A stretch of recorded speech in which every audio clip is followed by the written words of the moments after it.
बाबू कैसे हो मेरे सोना, बिन बात किए तुमसे मुझे आ रहा है रोना। तुमको मेरी कसम जरा सा भी न रोना। हेलो हाय बाबू कैसे हो मेरे सोना, बिन बात किए तुमसे मुझे आ रहा है रोना। और इतना तो करता प्यार और करे क्या?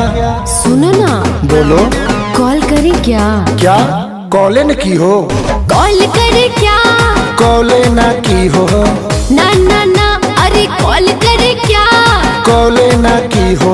अरे मम्मी से छुप के फोन किए हैं। तो कॉल करे क्या?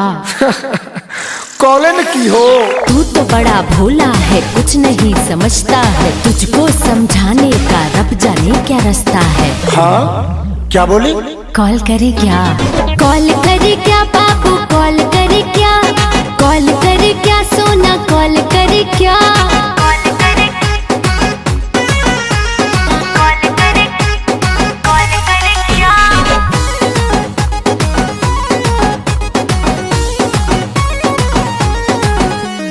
काहे को प्यार में सताती हो तुम, करना है क्या कुछ बताती ना तुम।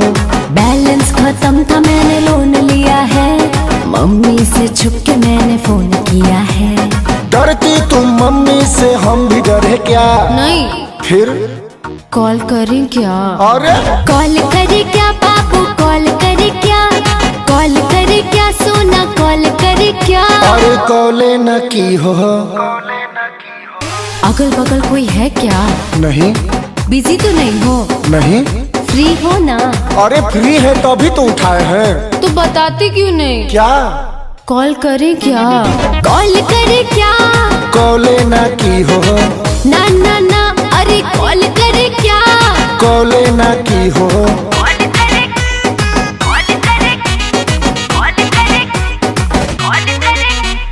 तेरी इन बातों से बोर हो गया, रात से लगे लगे भोर हो गया। खाली टाइम पास करते हो तुम, छोटी छोटी बातों पे लड़ते हो तुम।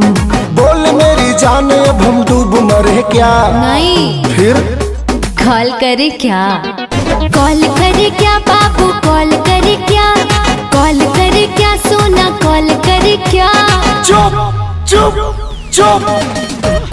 Breakup breakup breakup. गुस्साते क्यों हो? क्यों ना गुस्सा हूँ? ये क्या है? कॉल लिया ना, तब से कॉल करे क्या, कॉल करे क्या, कॉल करे क्या?